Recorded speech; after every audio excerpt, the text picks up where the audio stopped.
Good evening and welcome to Novara Live. My name's Stephen Methven and tonight I'm joined by Helena, aka No Justice MTG. Helena, fancy seeing you here. I feel like it's been a very long time since we last crossed paths. I know, right? It's been forever, hasn't it? I know. Yeah. I've missed you, Stephen. I really have. I've really missed you too in the intervening 72 hours or so. Coming up tonight, the US appears to be getting friendlier with Putin. The Palestinian death toll for the last 18 months has now surpassed 50,000. What a grim milestone indeed. And Rachel Reeves plans to axe 10,000 civil service jobs and possibly some other things too. Russian and American negotiators are today in talks in Riyadh, discussing the possibility of extending the very partial Russia-Ukraine ceasefire that's been in place since last week. As it stands, Russia has only agreed to halt attacks on energy infrastructure in Ukraine. But the focus today has been on whether an agreement can be reached to limit attacks in the Black Sea. That would allow Ukraine to resume exporting grain and will go hand in hand with an easing of some of the sanctions on Russia. The prospects of a wider and more lasting ceasefire, unfortunately, remain pretty bleak. And Putin's stated red lines for agreeing any lasting peace include a halt to all foreign military aid and intelligence sharing with Ukraine, restrictions on the size of its armed forces, and international recognition of the 4 Ukrainian regions Russia illegally annexed following staged referendums in 2022. They are conditions which will be impossible for Ukraine to accept. But will Trump accept them? His chief negotiator, Steve Witkoff, has been speaking to Tucker Carlson. I think the largest issue in that conflict are these so-called 4 regions, Donbass, Yes. Crimea, the names, Lugansk, yeah. Lugansk, and there's 2 others. They're Russian-speaking.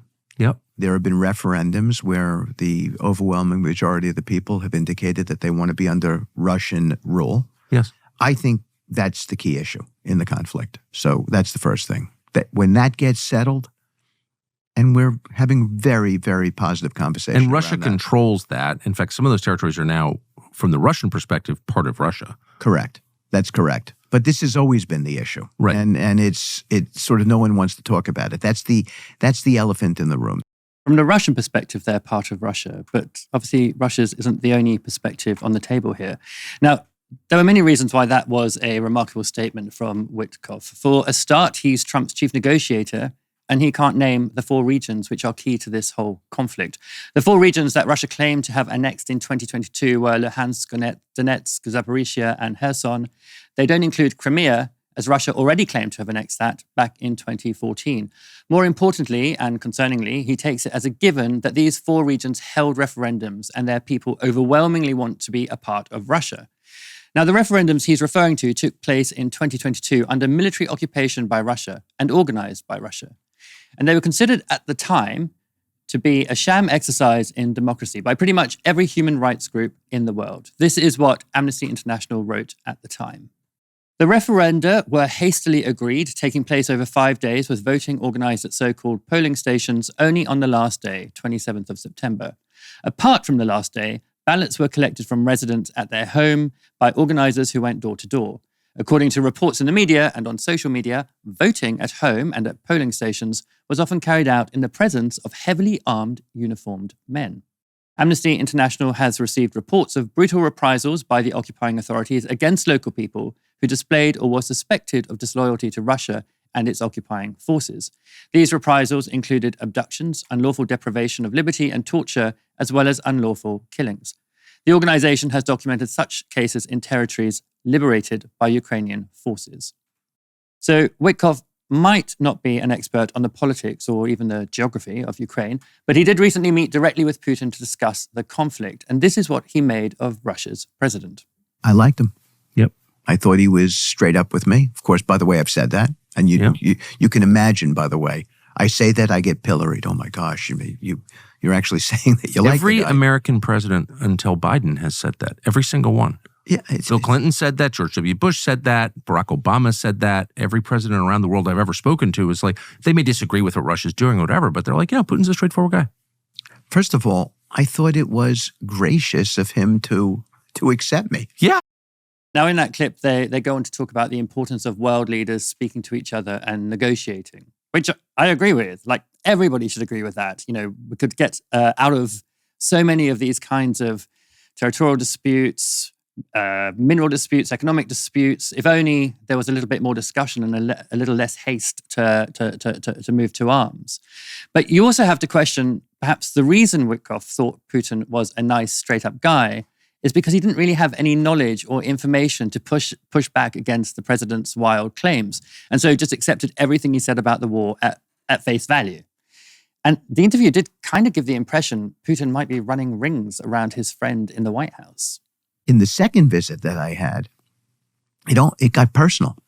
The President Putin had commissioned a beautiful portrait of President Trump from the leading Russian artist, and actually gave it to me and asked me to take it home to President Trump, which I brought home and delivered to him. It's been reported in the paper, but it was such a gracious moment, and told me a story, Tucker, about how when the president was shot, he went to his local church and met with his priest and prayed for the president, not because he was the president of he could become the president of the United States, but because he had a friendship with him and he was praying for his friend.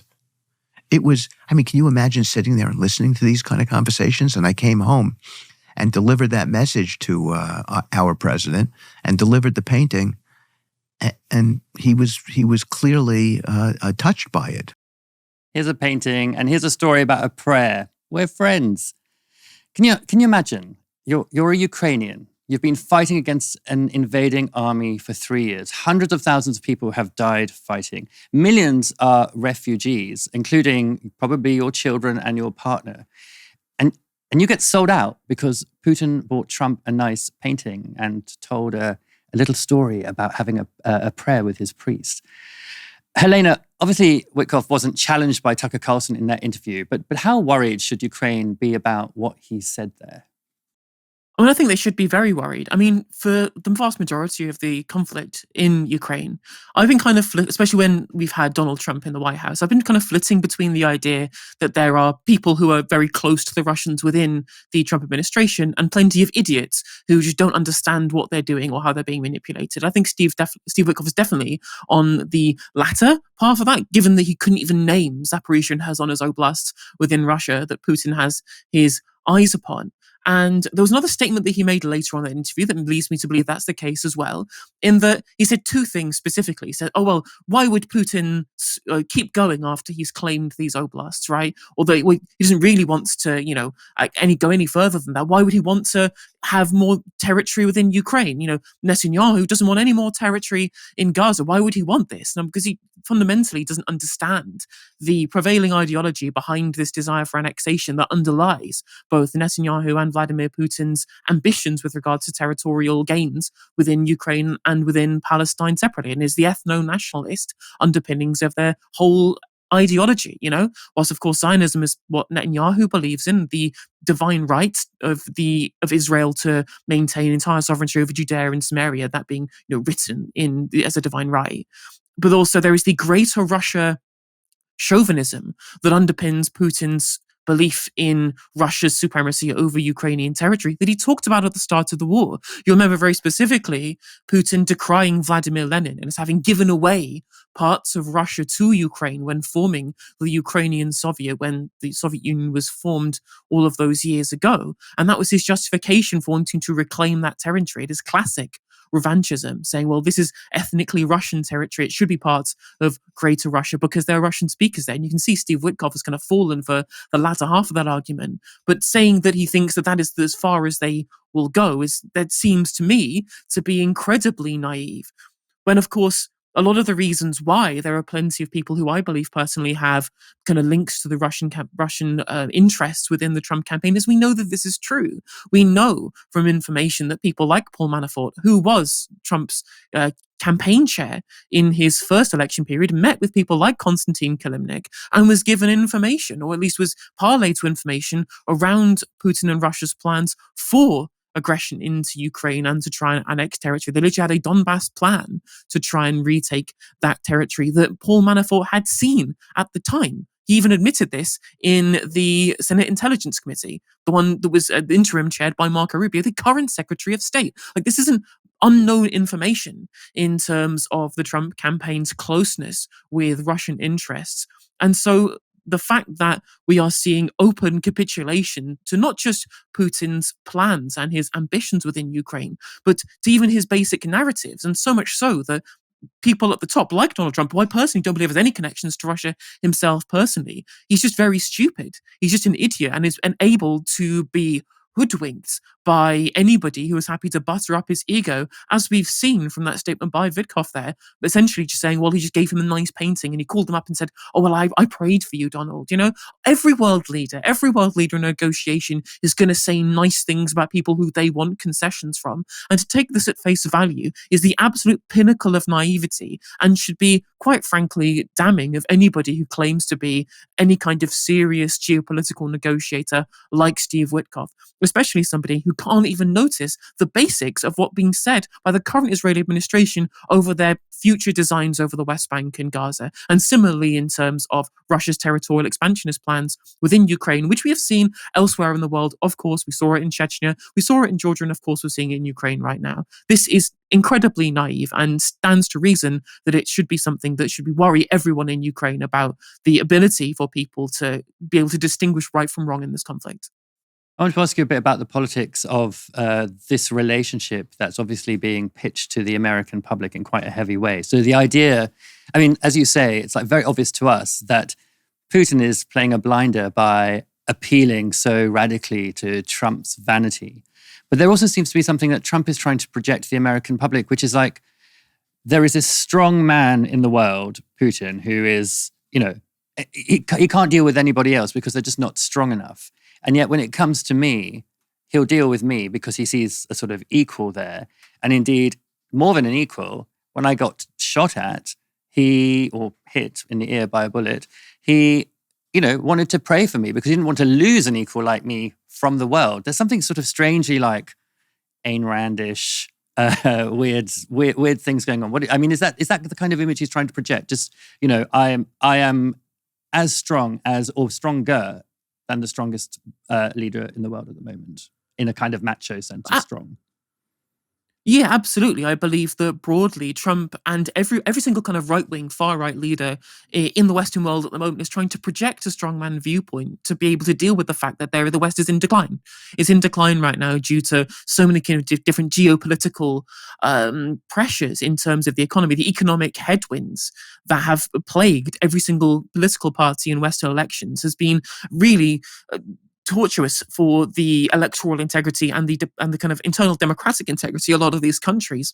And so the easy pitch to people, rather than offering difficult solutions like, I don't know, tackling the oligarchy that's in control of so many Western countries at this point in time, given the move towards neoliberalism, given the absence of any kind of reaction to that from the East, now that we have an entirely capitalist East as well, there is no foil for rampant neoliberal capitalism and the continued oligarchy that creates. And so with nobody to push back against it, Trump can come along and so many other right-wing leaders can come along and say, no, I will solve this. I am the strong man. The problems are due to X, Y, Z scapegoat that I'm able to redirect your interests away from than the oligarchy that literally supports Trump in the White House right now, the people who are behind him during his inauguration. So projecting this strongman image is useful as a way of saying that there's an easy and simple solution to incredibly complex and multivariant problems that is clearly something that every government in the West should be taking very seriously at this point in time. And on top of that, Putin and Trump share an incredibly deep sense of nationalism. You know, you've seen what the right wing talks about being anti-globalist, you know, this very kind of continuing ideological viewpoint amongst right wing groups in these kind of far right factions as well, is this belief that there is broad, I mean, this is true in a sense that kind of neoliberal capital has subsumed the interests of the nation state, right? But rather than saying let's take on international capital, it's let's become more nationalistic as if that's a solution and as of itself. And so Vladimir Putin is seen himself as being the anti-globalist who Trump is trying to appeal to by getting him on side and projecting that same kind of vulgar nationalism over broader what the left would want to see as an internationalist the fight against international capital from an internationalist perspective that unites people regardless of the nation state that they're a part of, right? There is a foil to this that the left can be using, but it's clear to me that both Trump and Putin represent an ultra-nationalist sect of their own politics, which is what Trump is clearly trying to curry favor with through trying to soften the image of Vladimir Putin to the public. I want to show you another bit of that interview now. In this bit, Witkoff was asked about the UK and Europe's positioning vis-a-vis Ukraine. What the hell is going on with European? Like Keir Starmer saying we're going to send British troops. Their entire military is smaller than the U.S. Marine Corps. The country is dying economically. All those countries are dying economically. Like, what are they thinking? What is that? Is that a posture? Is it a pose? Well, I think it's a combination of a posture and a pose, and a combination of also being simplistic. I think there's this, this sort of notion of we've all got to be like Winston Churchill. The Russians are going to march across Europe. I think that's preposterous, by the way. We have something called NATO that we did not have in World War II. Do you think the Russians want to march across Europe? 100% not. I think right. I mean, like, why would they want that? I wouldn't want those countries. Like, why would they? First of all, why would they want to absorb Ukraine? For what purpose? Exactly. They don't need to absorb Ukraine. That would be like occupying Gaza. Why do the Israelis really want to occupy Gaza for the rest of their lives? They don't. They want stability there. They don't want to deal with that. But the Russians also have what they want. They've reclaimed these 5 regions. They have Crimea, and they've gotten what they want. So why do they need more? There's just no logic there. Why would Russia want Ukraine? Why would the US want Greenland? It's in their interest, presumably. But Helena, just tell me, do you think he had a point there regarding Keir Starmer? Oh yeah, 100%, right? Again, there's the lack of realism. Ironically, given David Lammy's projection of himself as being the progressive realist in terms of foreign policy and geopolitical policy, over this idea that you can somehow restore some kind of Churchillian pride to the office of Prime Minister in the UK, which again, this is part and parcel, really, I think, of Keir Starmer personally wanting to see himself as this bridge between America and Europe, which doesn't exist anymore. Like, I'm sorry. I mean, Witkoff is right, really broadly, is saying that if Europe can protect itself through NATO, it doesn't really need America to be its kind of its defense backstop in totality. There is still plenty of defense capability within Europe overall, even if it does feel like it personally needs Europe as a continent to rearm itself in the wake of the Trump presidency. But Keir Starmer trying to project himself personally as being leader of the free world, as far as I'm concerned, either for his own ambitions or towards this way of trying to fix his own personal approval within British politics is incredibly naive, where we genuinely need a realist approach to this, where we're looking at the ways in which we can maintain stability, in which that we can try and move towards some kind of peaceful resolution that is also just. That's not going to involve what Keir Starmer essentially seems to want to do is, again, just suck up to people on both sides of the pond and not thinking about the reality of what we want Britain's relationship with the world to be, rather than allowing ourselves to essentially be pushed from pillar to post whilst maintaining that we're somehow in control where we are. But I guess Keir Starmer's already used to not being in control and pretending that he is, given his his own staff members' comments about him being sat at the front of the DLR. I've got another quick question for you, which is just something I noticed in that interview when I watched the whole thing, which is that there's this increasing pressure or sort of constant pressure on the part of Carlson and Witkoff to characterize Europe as, dying at the end of its days, and the UK as well. And, you might think, okay, maybe there's something in that about the UK, given like current economic reports, but Europe isn't. I mean, Poland's got a hugely fast-growing economy. It's not quite on its last breath yet. But there's this kind of reorientation that was happening at the same time. They want to do a deal in Gaza, and we're going to come on to Gaza in a moment, because there's a sort of tantalizing prospect of the Gulf states that they want to incorporate with Russia into some kind of new, new kind of allyship. What did you make of that? Why is it so important that they denigrate Europe and its potential for success so much? When it comes to Europe, I think the idea that it's dying, it's it's certainly in some amount of decline right now, but this is not the be-all and end-all. This isn't somehow terminal. I do not think that it is at all. I think partially it's to do with, again, an approach economically that has made them, again, not willing to engage in the kind of spending that's necessary to be able to reinvigorate the economy in terms of industrial capacity, essentially, as well. I mean, you've seen the success of industrial policy in the United States for the last 4 years, where they have turbocharged economic growth through industrial investment. That's exactly the same thing that we've seen in China, where they've engaged in an industrial strategy to maintain their industrial capacity. And because of adherence to neoliberal economics, adherence to things like the excessive deficit protocol and the constraining of European economies through the adoption of the single currency, this has been hamstringing their economy for a while. Luckily, we've seen people like Friedrich Merz essentially try and put that in the bin. But unfortunately, that's for defense spending and not for internal industrial manufacturing. But regardless, this kind of orthodoxy that's kind of plagued European economies in terms of how they deal with macro policy, I think this is coming to an end sometime soon. And that is to be welcomed broadly, even if it is in the wrong ends, when it could be done to engage in some kind of broader industrial policy, similar to what we see over in China, to try and rebuild that. And I do think you're real right in saying that there is this idea of trying to create a bloc. I've mentioned Paul Manafort before. He used to be a lobbyist for Saudi Arabia, right? Whilst they were carpet bombing Yemen. There are clear links in terms of people who have interests, for example, in the petrochemical industry. There's a reason why Trump talks about drill, baby, drill. The kind of nations that he wants to get in bed with, broadly, a lot of people are part of OPEC, and they have the interests of the petrochemical industry in their crosshairs. Not crosshairs, rather, but in their minds when they're looking in terms of how they're trying to position policy. First thing he does when he comes into government in America is cancel a bunch of the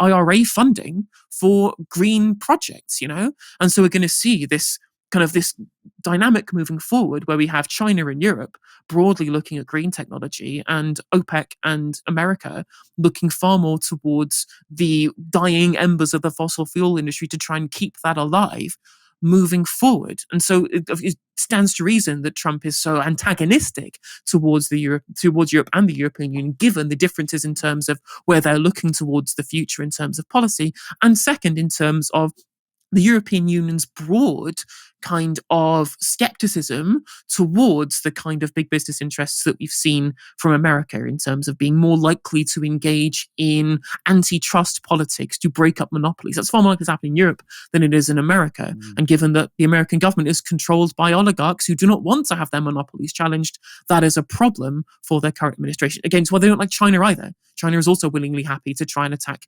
monopolies and attack even their own industries when they feel they're getting a bit too big for their boots, just like Xi Jinping did when he tried to get rid of their own finance sector, or at least quell the finance sector from being a bit too big in its boots over in China as well. So this is where I personally see the future of geopolitics moving, in terms of these material set of interests. Israel has now killed more than 50,000 Palestinians in Gaza in less than 18 months. And as they reached that genocidal milestone, they bombed a hospital in the south of the Gaza Strip.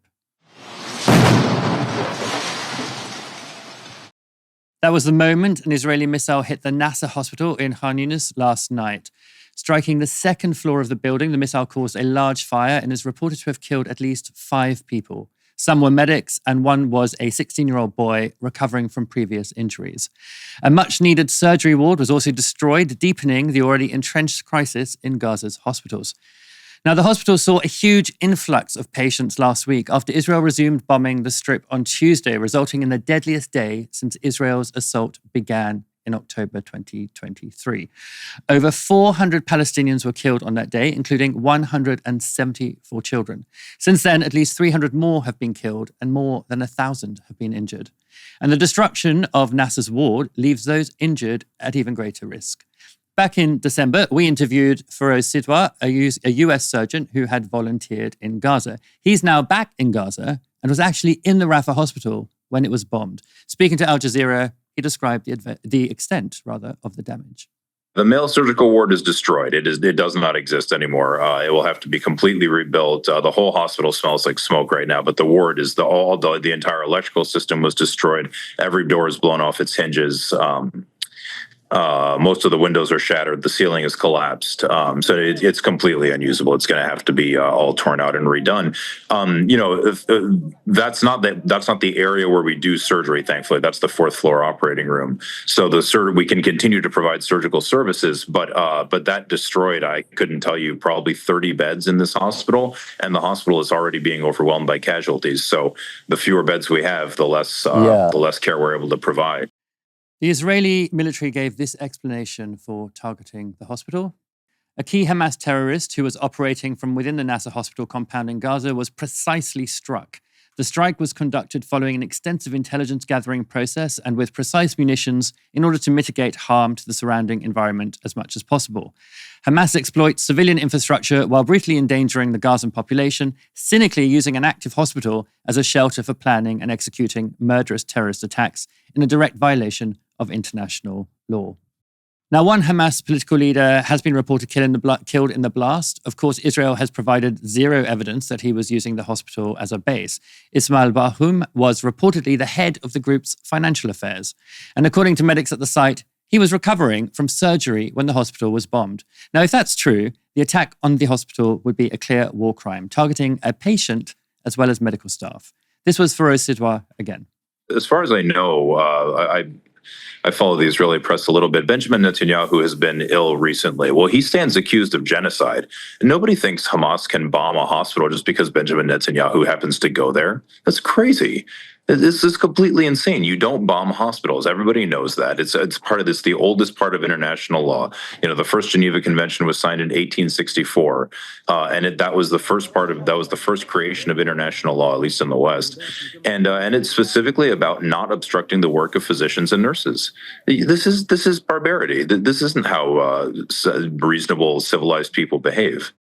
The teenager killed in the strike, the one I mentioned earlier, was also a patient of Sidwa's, who described identifying the youth's body to The Independent. Sidwa said this: "When they opened the blanket, it was obvious that it was my patient Ibrahim that I'd operated on a few days ago.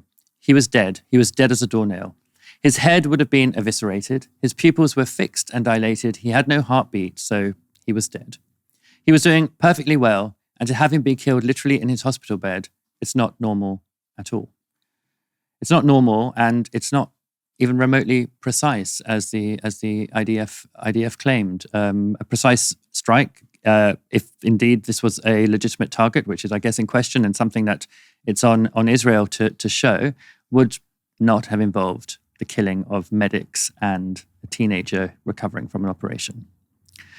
There's no doubt that Israel's assault on Gaza has entered a new phase, one where US President Donald Trump's renewed support has emboldened the Israeli government to tear up an agreed ceasefire and the Israeli military to operate with impunity. And so far, Israel appears to be keeping to its defense minister's promise made last week to unleash complete devastation on the population of Gaza unless Hamas releases all the remaining hostages. That destruction was felt across the Strip in the last few days.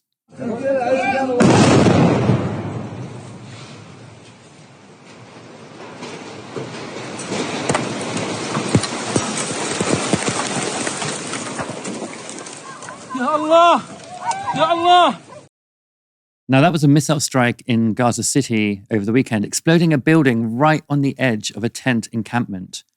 And in the south of the enclave, the Red Cross has also come under attack, with their clearly marked headquarters in Rafah hit by an explosion. And thousands of Palestinians have also been ordered to evacuate part of Rafah, with reports of quadcopter harassment, bullet injuries, and even killings coming from those on the move. They're heading for what Israel calls the Mawazi safe area, although it's hardly safe. And it's also getting smaller. Israel has targeted the zone with its own round of evacuations. This map from Al Jazeera shows an evacuation area within the Al-Mawazi zone, from which Palestinians are now being ordered to move further west towards the coast. The new evacuation area will reduce what was supposed to be a safe zone by 15%, raising the prospect of even greater overcrowding as Palestinians flee the Israeli bombing, tanks, and gunfire now operating widely across the Strip. It's all beginning to make it look like Israel's plan for the Palestinians in Gaza is coming together. Israel has now also created a department for the, quote, voluntary transfer of people out of Gaza, with the country's defense minister, Israel Katz, saying he's working towards Trump's vision of the US taking over and owning the territory. You might as well call it the Department for War Crimes. Collective punishment and the targeting of health facilities are clear war crimes, as is the forcible transfer of civilian populations from an area. Calling it voluntary doesn't change that when we can all see Israel's US-made bombs raining down on Gaza. Helena, the strategy here from Israel seems to have changed significantly from the beginning. At least before the ceasefire broke down, there was the sense that they wanted to cause a lot of destruction. They wanted to demoralize and diminish the population of Gaza. And perhaps they wanted to force people out into Egypt. Now with Trump, they're just being totally explicit about it. They have a department for it now. What do you make of it? But did you not hear Steve Witkoff said that they don't want to control Gaza? They want to occupy Gaza forever. No, of course not. What a ridiculous suggestion, says Steve Witkoff, when they literally open up an office for, we are wanting to kick everybody out of Gaza. Here is our office for trying to ethnically cleanse the population of Gaza. And we want to do that to be able to enact Donald Trump's plan, which would involve the ethnic cleansing of the people in Gaza. They are openly stating their intentions. It's clear as day, even to like a casual observer, that what they are doing constitutes the entirety of the plan that we said they would be all along, which was the deliberate and the ideological ethnic cleansing of Gaza to be able to maintain future Israeli sovereignty over it, because they believe they have the divine right to it. That is the underpinning of all of this. Chuck Schumer said it as much, right? That is written down that they want to be able to control the land that they feel has been theirs since the dawn of time, right? That is the whole part of this expansionist program, is because there's an ideological basis for it, and they have an excuse for it, and they now have a carte blanche to be able to do it, because the current administration in America essentially said that's what they want to do as well.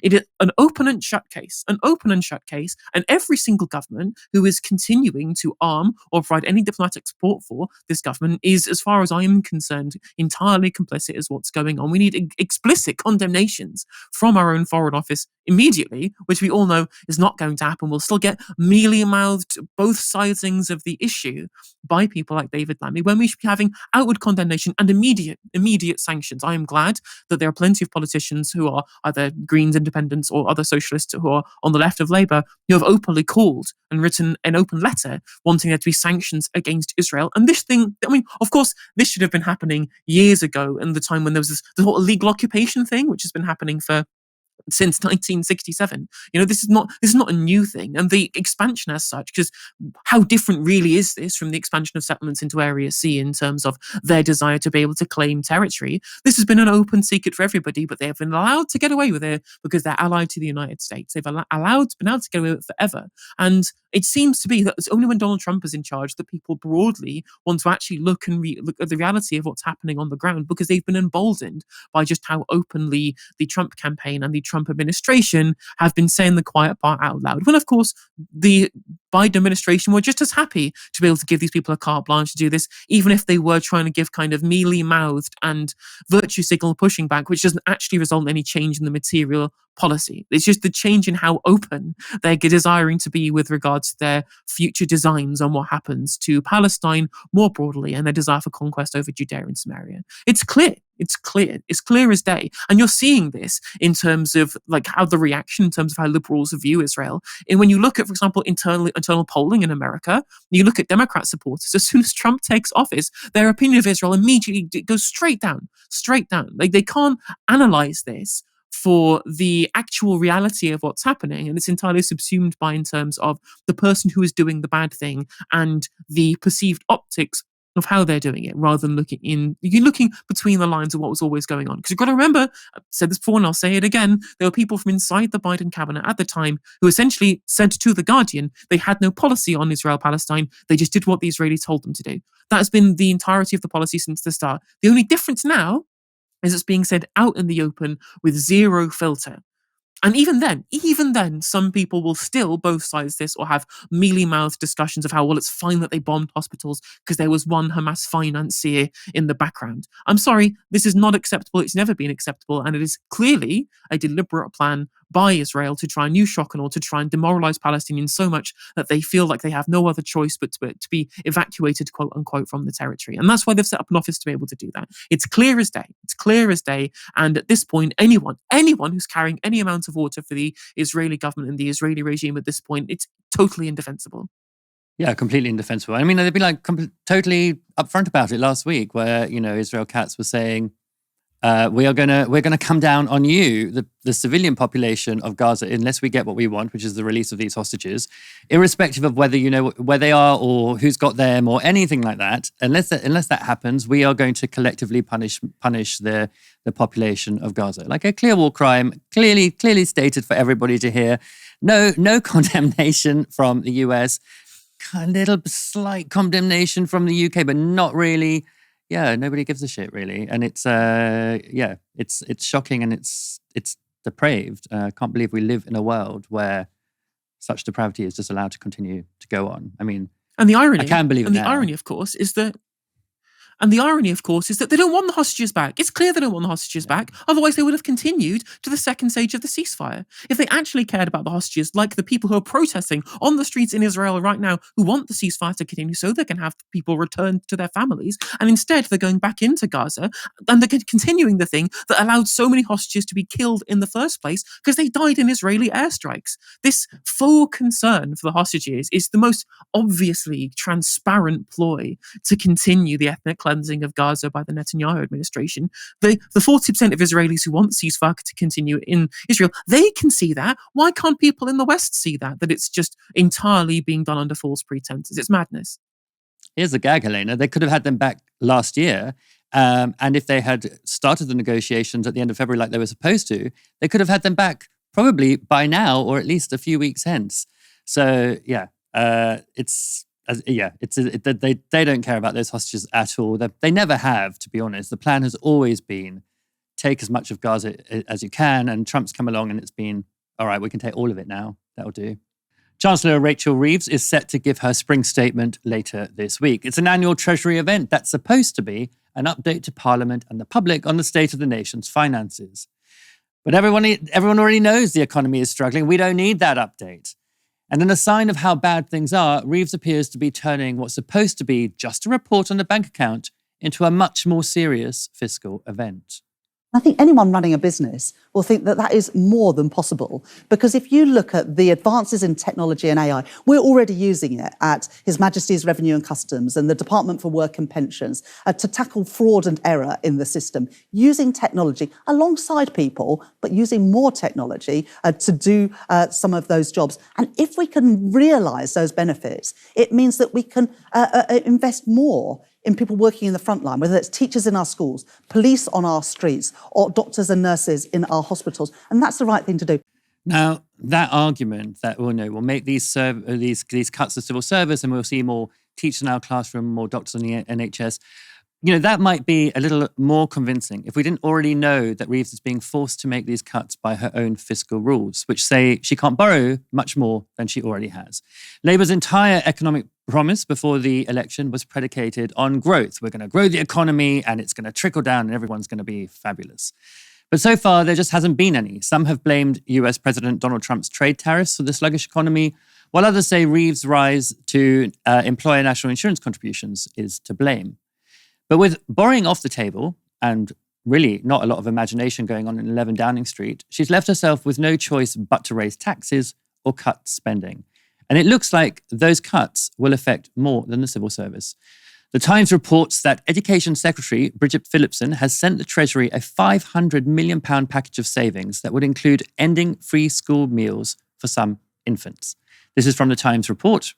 As part of the proposed efficiency drive, Phillipson has suggested the school's budget be reduced from $64 billion by around $500 million in savings and efficiencies.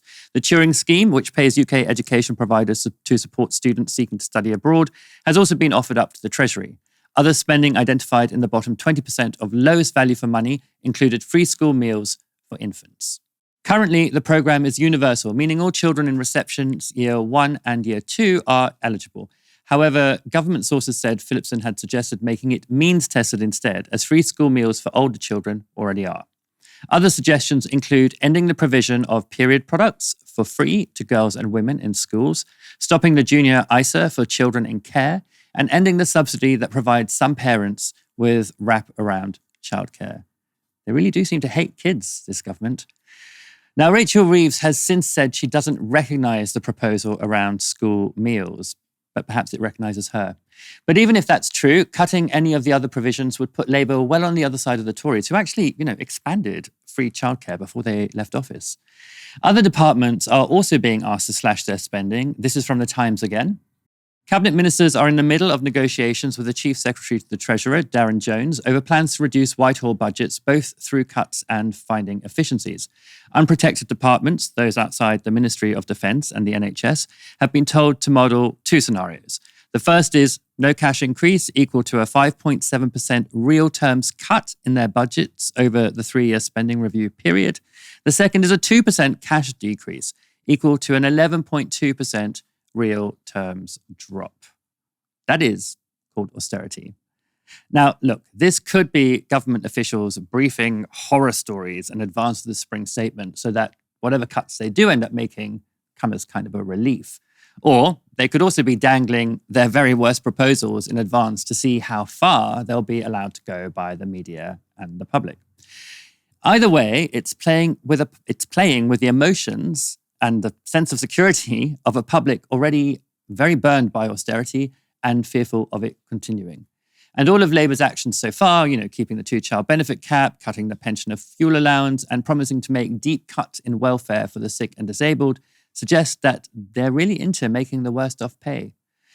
So there's just really not a lot of trust. And that's something that came up when Rachel Reeves was on the BBC on Sunday. David got in touch to say when people voted Labour to remove the Tories, they did not expect a continuation of Tory policies. Again, you're choosing to cut welfare. You've already taken winter fuel payments from most pensioners.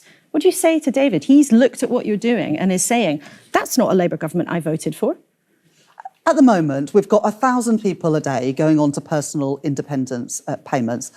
For the people who need support, we will continue to protect them, and that's the guarantee that I will make. This is about some of things that you are doing, and we've got viewers who've been getting in touch with us this week. Another one, Janice. She's quoted what the Prime Minister said to us, saying, as he said, the broadest shoulders should bear the heaviest burden. Is this really pensioners, the sick and the disabled? What do you say to her? Well, at the budget last year, we froze fuel duty and we didn't increase the taxes that working people pay, their national insurance, income tax or VAT. But we did increase taxes on the wealthiest. We've got rid of the non-dom tax status, VAT on private schools. We increased capital gains tax and we tightened up the rules around inheritance tax. Look, Laura, those are definitely some tax rises there for the wealthier. But you or I might say, look, that seems like pretty underwhelming when wealth inequality is in the UK is at historic levels. Kuenssberg, though, wondered if it was actually about the optics. Politics is about often what people feel the government's doing in their name. And for these people who've been getting in touch with us this week, and perhaps many people watching at home, you've given them the sense that you're not the Labour Party who made promises to them in the election. You've been doing things like cutting the winter fuel payment, cutting welfare. This week, we expect you to cut the budgets of some government departments. Have you not got the story right? Or are they right to think that actually you've changed your mind on lots of things? Well, we inherited a huge black hole, £22 billion black hole in the public finances when I became Chancellor. That required a number of difficult decisions on tax, on welfare and on spending, because I promised to bring stability back to the economy, because it wasn't the wealthiest who lost out when Liz Truss lost control of the economy. It was ordinary working people. And I said, never again will we have a government that plays fast and loose with the public finances. And because of the stability that I have been able to bring back to the economy, Andrew Bailey and the Bank of England have cut interest rates by 3 times since the general election. That bit about bringing back stability and therefore interest rates coming down is a real wind-up, because inflation was already falling. The inflation that we suffered through 2022 and 2023, that was all caused by what they call an exogenous event, external events, the war in Ukraine. They were explicit about that, the Tories anyway. Gas prices went up, and so prices of everything that relies on gas to produce or to transport it went up as well. That inflation rate was already falling when the Tories were in their last year in office and just continued to fall in an extremely predictable way. So for Rachel Reeves to claim credit for it, I think is a bit rich. It's also slightly it's started to slightly rise again. So look, it's just not a very honest economic account of what's happened in the last year. And over on Sky, Reeves was caught out on another bit of apparent dishonesty. Trevor, your question is, do tax increases have an impact on the economy? Of course they do. But imagine if I'd have done something else last October. Imagine if I'd have swept the problems under the carpet and said everything was fine. Then today, when we face the aggression from Russia, we wouldn't have the additional money to spend on defence. We would be in a situation where NHS waiting lists will continue. It's not additional money. You took it out of overseas aid. It's not additional money. You took it out of the international aid budget. Yes, we made that decision, but if the public finances weren't on a firm footing, we'd have to be raiding budgets to prop up the public finances. Instead, we were able to redirect money from international development to defence spending. That moment when you sort of get caught in a lie, like telling somebody about something that happened to you, and then you realise, oh shit, they were actually there. Freeze, reverse. Helena, what do you make of all this briefing about these pretty heavy cuts to come? Well, I mean, if we're going to talk about lies, can we talk about the fact that during the election, the Labour Party and every one of their representatives continues to say, well, no, there's no plans in our manifesto that require tax rises, and there's no issues with the level of the public finances. Everything's going to stay as it is and there's not going to be a problem. When we already knew that plenty of government departments that are unprotected would be facing loads of real terms cuts. This was described as the conspiracy of silence. Stephen Flynn was very, very vociferous in pointing this out during the election campaign. He mentioned it in all of the different debates. And even John Swinney mentioned it in the Scottish debate about the potential for there to be cuts in unprotected departments, which is what's being briefed now to the press. And the response from Anna Sawa, the Scottish Labour leader, was to say, read my lips, no austerity under Labour. And here we are, 8 months on, and what are we getting? We're getting austerity under Labour. Just another lie to add to the absolute litany of lies and mistruths that have been told by the Labour Party from pre-election to post-election and beyond. Of course, when we actually look at what happens, they say, we're going to have to cut these specific things, including stuff that's there for kids that they're now going to means test, which, as we all know, never saves as much as you think it's going to because of the extra administration costs about having to put the means test in place anyway. And the other half is going to come from efficiency savings. Now, David Cameron told us for 6 years during the absolute economic vandalism that him and George Osborne inflicted on the British state during their time in office. And they told us we're going to have efficiency savings. Did it actually lead to any efficiency savings, or did it just lead to a reduction in service provision? And unfortunately, it was clearly the latter. We had a very efficient sector already in the public sector, apart from, of course, the consultancy spend and the privatisation. Those things didn't stop, and they're not apparently going to stop under Labour either. And all we got was a cutback in the actual public realm itself, which has led to, as we've seen from plenty of reporting now, loads of other negative externalities that have been passed on to the broader population, which have killed growth stone dead in this country for the last 15 years. It's killed productivity, there being nothing there to be able to protect people from the negative externalities that they are getting from rampant free market capitalism, which happens in the absence of a properly functioning public realm, right? And even when it comes to the optics of this, there's no cohort in the public that wants to see these cuts. In fact, I was looking at More in Common polling today. The only sector of the electorate that thinks cutting is a good thing is Conservative voters. Even Reform voters are basically split kind of 50-50 whether they want cuts or not. And everybody else, including only 13% of Labour voters wanted there to be cuts. Like everybody else either didn't know or was very vociferously against there being cuts. And Lib Dem and Green voters are the same. There is no constituency that this appeals to. So you've got to say, well, why are they doing it? Why else would they be doing it other than the fact that they just don't want to tax the rich, which would be the other option, right? They don't want to tax the rich. And yet all the other campaign promises and manifesto pledges and things that they've said that have been lies or promises broken, those things are very happy to fall by the wayside. But this promise of not taxing the rich, that's the one that continues to stick around. I wonder why.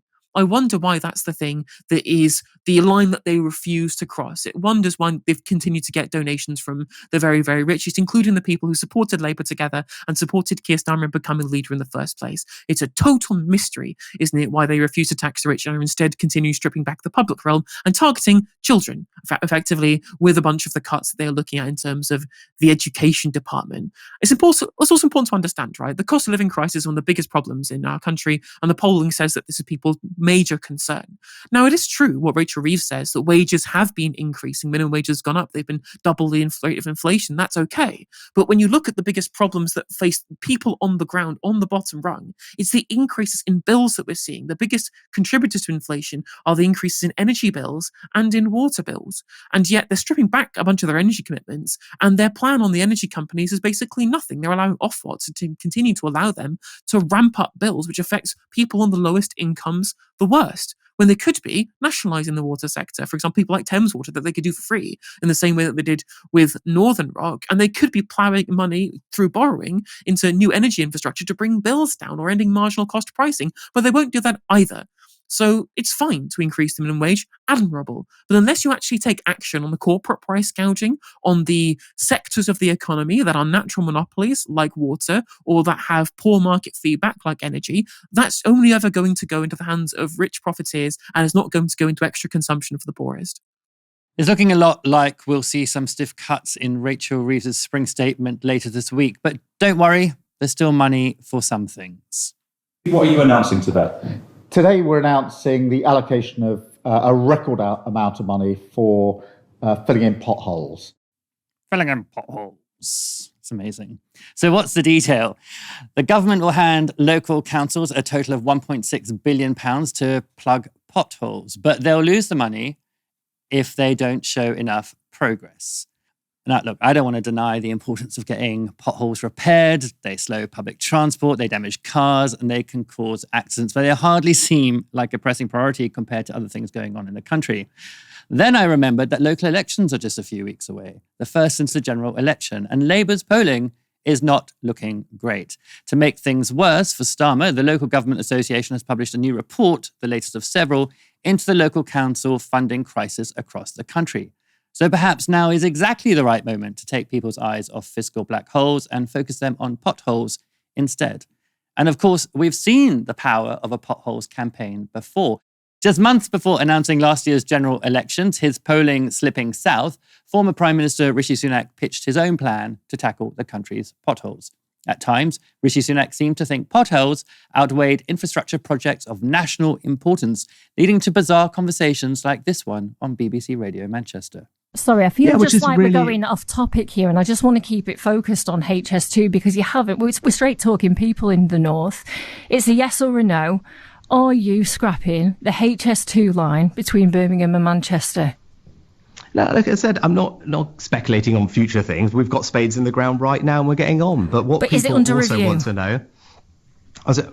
government is always making sure that we get value for money out of everything we do, but that's just a statement of the obvious, right? But I think what people also should know, because I know there's a lot of focus on this one thing, but actually, what are the journeys that people use most in Greater Manchester or across the north? It's in their cars right now, getting to work, taking their kids to school, making sure that the roads are free of potholes. That's probably priority number one that people raise with me. We're not talking about potholes. The main story right now across the country is people want to know about the future of HS2, and still now you can't give me a yes or a no, and you're the man in control. You have the keys. You can tell us now if that's happening.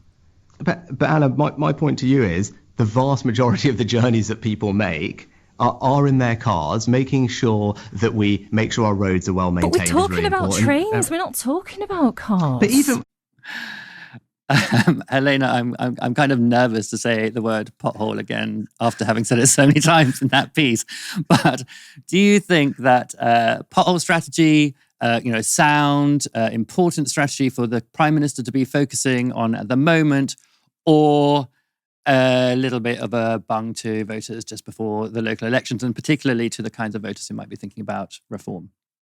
The problem, of course, is I think it's too little too late. I actually do think that probably engaging in the repairing of potholes probably would have had a pretty good impact on local elections when people do tend to vote on specific issues rather than party affiliation or how they feel about kind of the national landscape. I feel people's kind of interaction with politics is a little bit more focused on results in terms of local elections than they otherwise would be in a kind of more national picture, where it's kind of more vibes based, especially since the people who participate in local elections are a lot more likely to be politically engaged than those who vote in general or in by-elections, you know? So I think that there would have been scope for this to have been something that might have had an effect on local elections, especially if they were giving more money to Labour councils and were pork barrelling this money into electorates that they reckoned that they could have been more defensive over. You know, that's fair enough, but the local elections are pretty close now.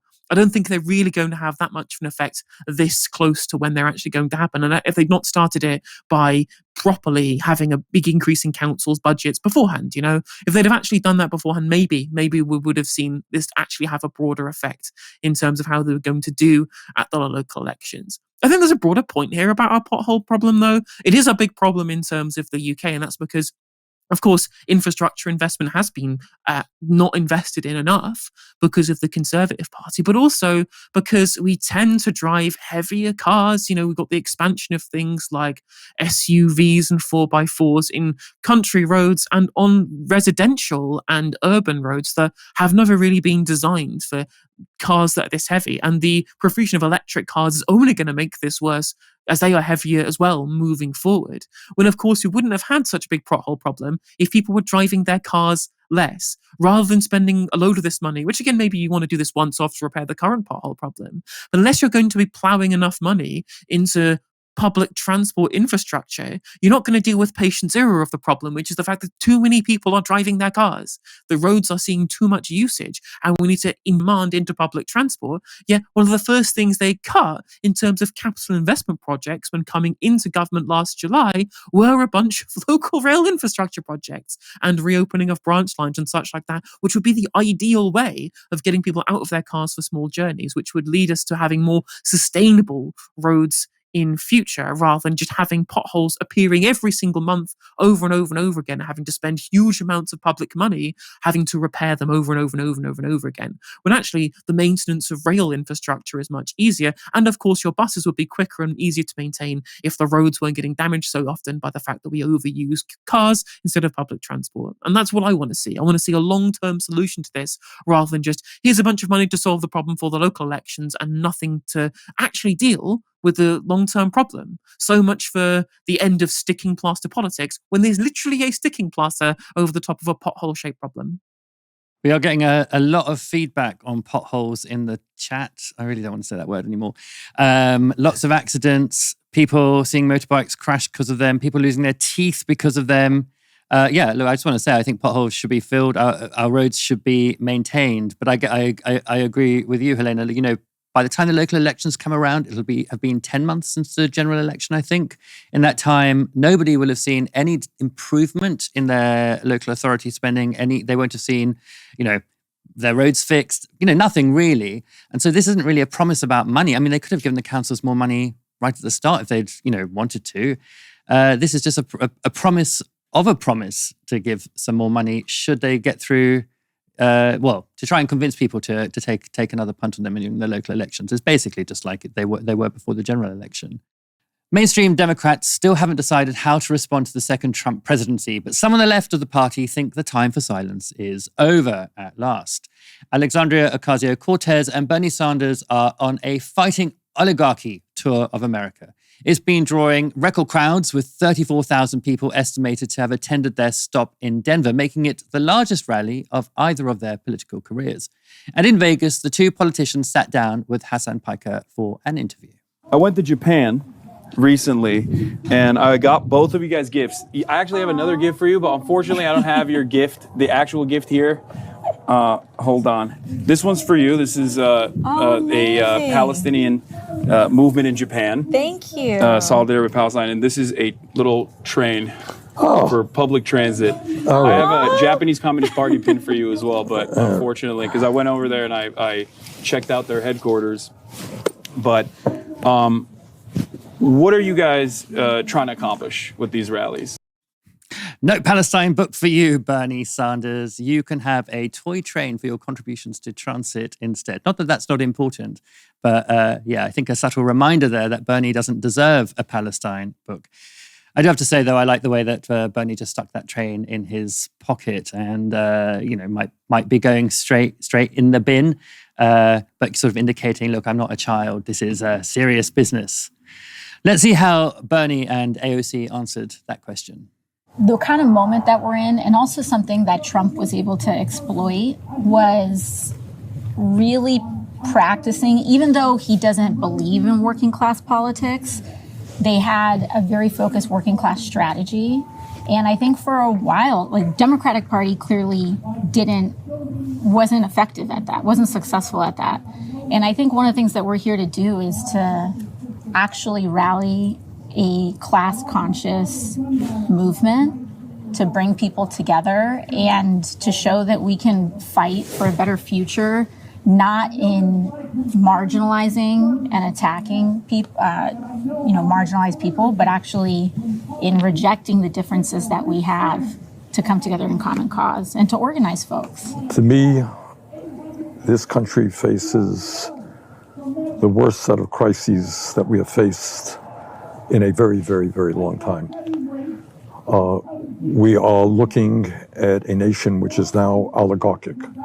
And they don't hide it. I mean, I must give them credit for that. They're out there. Mr. Musk, the richest guy in the world, is running all over the place, cutting the needs of veterans, cutting after Social Security. There are, in addition to Musk, he got 13 nominees of Trump to head major agencies who are all billionaires. So you got a government, clearly, no embarrassment, of the billionaire class, by the billionaire class, for the billionaire class. And then what is, I would hope, would be upsetting to all Americans, no matter what their politics may be. You can be conservative about this. You got a president who is moving us very rapidly into an authoritarian form of society. I mean, you don't sue media in America because they say something bad about you. Alexandria and I got about 500 lawsuits there, but we happen to believe in democracy. These rallies have generated quite a lot of buzz. Apparently, there are more people turning out than during Bernie's actual primary run. Is that significant? What do you think is in the future for these two, if anything? I think it's incredibly significant. This is a real kind of point of inflection in Democratic Party politics and where they want the party to move moving forward. And we are seeing a real sense of anger amongst the Democratic base, right, in terms of what Trump is being allowed to do with very little pushback and a bunch of what was described by the Mamdani campaign in NYC as being a bunch of fossils and people like Chuck Schumer.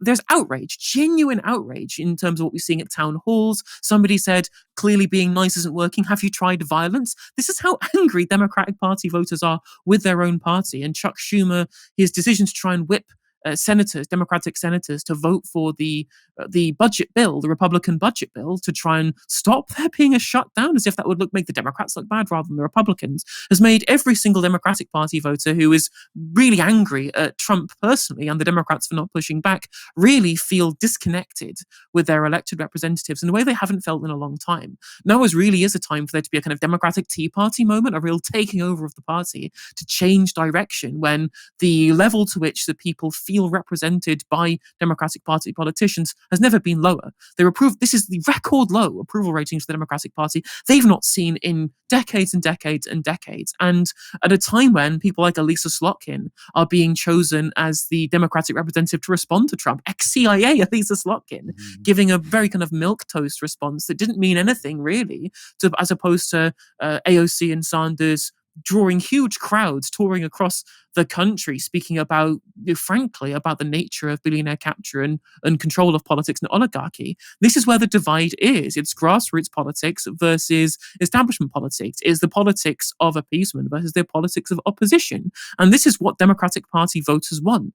Do we think this will be electorally successful? I have no idea. I don't know what the long-term future for this looks like. But in the absence of any action, in the absence of any kind of desire to show themselves as being hardworking political operatives rather than just being people sitting there collecting their super PAC checks, right? Sanders and AOC and people like Sean Fain, the leader of the United Auto Workers Union, who's spoken at a previous Sanders rally on his Fight Oligarchy tour, these are the only people who are showing some resolve. And there's a reason why we're seeing record turnout of crowds. And from apparent reporting on the ground that I've looked at, these aren't, DSA members. The DSA have just moved away from endorsing AOC because she's moved towards kind of the Democratic Party establishment. So for better or for worse, I will let viewers at home take their own opinions on this.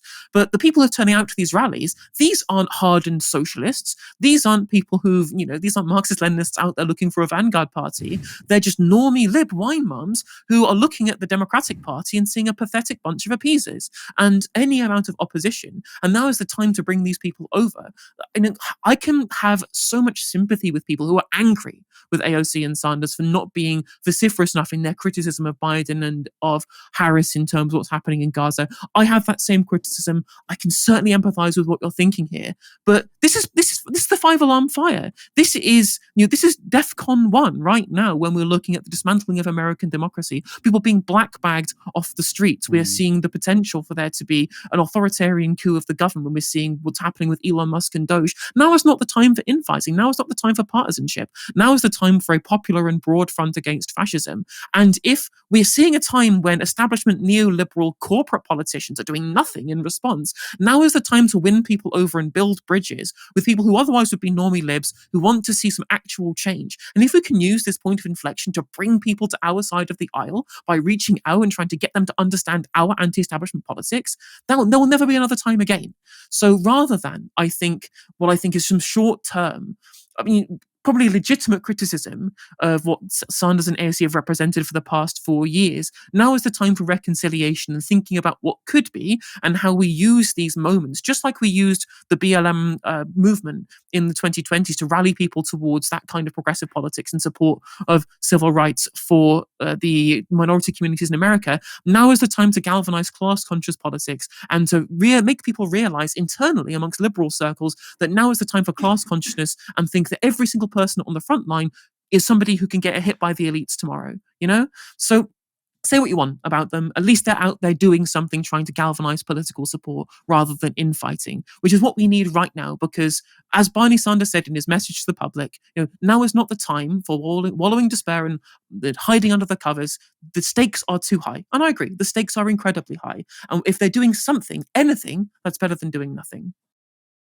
No, I completely agree. The stakes are high, and I'm very glad to see them out there. I'm not at all surprised to see sort of centrist Democrats sitting back and doing nothing, because history shows us that the center would always rather sit back and do nothing when fascists are around than sort of join with the left against them. They'd rather just sort of see how it all pans out, and it never pans out very well. Surprise, surprise. Helena, thank you for joining me tonight. It's been an absolute pleasure, as always, Stephen. Thanks for having me. No problem. Absolute pleasure for me as well, Helena. Thank you, everyone, for tuning in. Come back tomorrow for another live show at 6 p.m. Until then, you've been watching Novara Media. Good night.